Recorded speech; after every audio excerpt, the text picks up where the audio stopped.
Recently একটা ঘটনা ফোনে দেখেছি, কি জানেন? এই কোরআনের মুজিজাটা দেখেন, আল্লাহু আকবার। বর্ধমান লাইনের একটা ট্রেন, একটা হিন্দু মহিলা বসে আছে ট্রেনে, সাথে একটা বাচ্চা আছে। কি আছে? বাচ্চা। বাচ্চাটা খুব কাঁদছে, মানুষ বিরক্ত হচ্ছে। বলেন, একটা জায়গায় বাচ্চা যখন কাঁদে একটু বিরক্ত লাগে না? অতিরিক্ত কাঁদছে, মানুষ সবাই চিন্তা করছে কি হয়েছে, কি হলো। আল্লাহু আকবার। পাশে থাকা একজন হিজাবি মহিলা, আর হিজাব করে সাধারণত মুসলিম মেয়েরা, ঠিক কিনা বলেন? একজন হিজাব পরা মহিলা কোরআন শরীফের আয়াতে কারিমা পড়ে ওই হিন্দু মহিলা বাচ্চাটা মাথায় হাত বুলিয়ে দিচ্ছে। আল্লাহু আকবার বলেন। পাশে থাকা মানুষরা সবাই একটু অবাক হচ্ছে যে কি পড়ে ফুঁক দিচ্ছে, বুঝতে পারছেন না?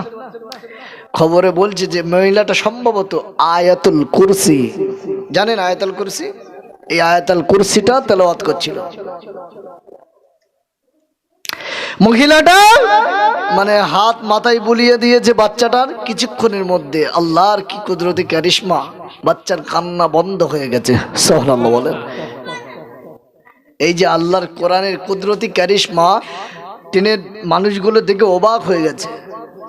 কথা বুঝতে পারছেন? বিভিন্ন ধর্মের মানুষ আছে, তারা ভাবছে মহিলা একজন হিজাব পরা মুসলিম মহিলা আর কোরআন শরীফের কিছু পড়ে ফুঁ দিয়েছে, বাচ্চার কান্না বন্ধ হয়ে গেছে।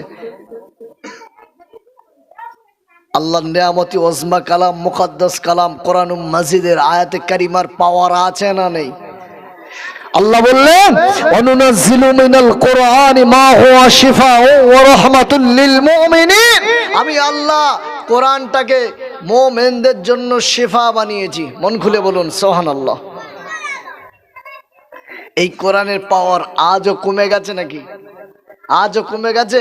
কত হিন্দু বাড়ির মহিলারা, মায়েরা, ঠাকুমারা অনেকে হুজুরদের কাছ থেকে পানি পড়া, তেল পড়া, তাবিজ নিতে আসে কি আসে না? আসে না? বিশ্বাস আছে না নেই? আল্লাহু আকবার। আমার বলার উদ্দেশ্য হলো এটাই, মানুষগুলো দেখে অবাক হচ্ছে যে হিজাব পরা একজন মহিলা কি পড়ে ফুল দিল কোরআন শরীফ থেকে, বাচ্চার কান্না ভালো হয়ে গেল।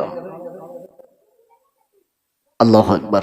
আল্লাহ নবী সাল্লাল্লাহু আলাইহি ওয়াসাল্লাম বলেছে, তোমার বাচ্চা যখন নিয়ে বাইরে যাও, বড় কালো টিপ দিয়ে যে মানুষের নজর লাগবে না, বাচ্চাকে সূরাতুল ইখলাস এবং সূরাতুল ফালাক, সূরাতুন নাস পড়ে ফুঁ দিয়ে দেন। হেফাজত করার মালিককে, হেফাজত করার মালিককে। বাচ্চার মাকে বলবেন বড় টিপ দেওয়ার কোনো প্রয়োজন নেই, এটা ঠিক নয়। বাচ্চাকে সূরা ফাতিহা জানে, ফাতিহা পড়ে ফুঁক দেখ, যা জানে বিসমিল্লাহ শরীফ পড়েও ফুঁক দেখ, এর বরকত আছে না নেই? আমাদের কিচ্ছু হলে আমরা অনেক শিরিক বেদাতের ভিতরে ঢুকে যাই। না, তা করবেন না। আল্লাহর কোরআনের পাওয়ার আজও আছে। আপনারা বলেন, আমরা ছোটবেলাতে আপনারা যারা মক্তবে গিয়েছেন, মাদ্রাসায় গিয়েছেন, কোন হুজুর আলেমের কাছে পড়েছেন? আপনারা পড়েননি? আলিফ বা তা সা পড়েছেন তো?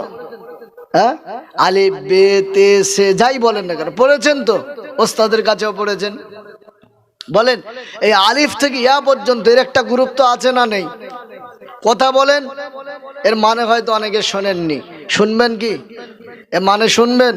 আলিফ থেকে ইয়া পর্যন্ত সব কিছু আমার রাসূলুল্লাহ শানে বর্ণিত হয়েছে। মন খুলে বলুন সুবহানাল্লাহ। আল্লাহু আকবার, আল্লাহু আকবার। বর্তমান সমাজে অনেকে বলে নবী আমাদের মতো, আছে না নেই? আমাদের চোখ আর রাসূল পাক সাল্লাল্লাহু আলাইহি ওয়াসাল্লামের নূরময় চোখ দুটো এক? কথা বলেন না কেন? আমার রাসূলের চোখটা হলো চক্ষু মোবারক। কি? আমাদের চোখ আর নবী পাকের চোখ মোবারক। আমাদের পা রাসূলুল্লাহর পার সমান সমতুল্য করা যাবে? কখনো যাবে না। আমার নবী, আমার নূর নবী মুহাম্মদ সাল্লাল্লাহু আলা মাকাম আলা নবী, আমার নবী কদর আলা নবী, ইজ্জত আলা নবী, তামাম নবীদের সরদার করে আল্লাহ পাঠিয়েছেন। মন খুলে বলুন সুবহানাল্লাহ। আল্লাহু আকবার। আমি হাত দিয়ে যদি সারা দিন চাঁদের দিকে ইশারা করি, এ চাঁদ দুভাগ হওয়া সম্ভব? আমার নবী চাঁদের দিকে ইশারা করলে আল্লাহ আসমানের চাঁদকে দুটো ভাগ করে দিয়েছিলেন। মন খুলে বলুন সুবহানাল্লাহ। আমার নবী ডুবন্ত সূর্যের দিকে ইশারা করলেন, ডুবন্ত সূর্যটা আল্লাহর হাবিবের অনুমতি আদেশ পেয়ে মাগরিবের ওয়াক্ত থেকে আসরের ওয়াক্ততে ফিরে এসেছিলেন। মন খুলে বলুন সুবহানাল্লাহ। আমার নবী অন্ধ সাহাবীর কাছে লাঠি দিয়েছেন। অন্ধ সাহাবীর হাতের লাঠিটা আলো জ্যোতি হয়ে গেছে। খেজুরের ডাল নিয়ে যুদ্ধে গেছে, খেজুরের ডাল অস্ত্র তলোয়ারের মতো কাজ করেছে। সুবহানাল্লাহ বলেন। কোন নবীর মাহফিলে বসেছে জানেন? আল্লাহ নবী মুহাম্মাদুর রাসূলুল্লাহ সাল্লাল্লাহু আলাইহি ওয়াসাল্লাম, আমার নবী পাক সাল্লাল্লাহু উম্মতকে ভালোবেসে উম্মতকে প্যার করে আল্লাহ নবী আমার ইনসাফ শিখিয়ে গেছেন।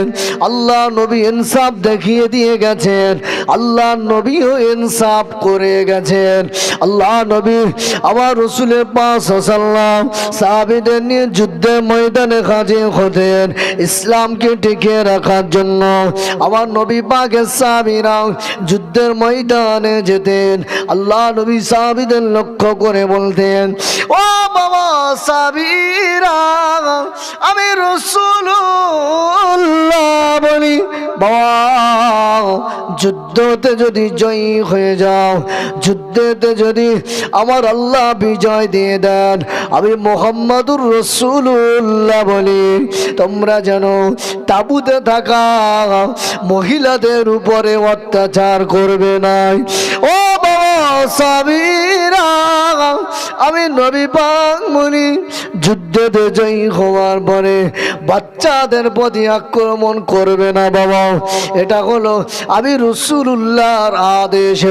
আর আমি নবী পাক বলি, যুদ্ধতে জয়ী হওয়ার পরে ওই সমস্ত বেধর্মী ভাইদের সম্পদের উপরে নজর করবে না।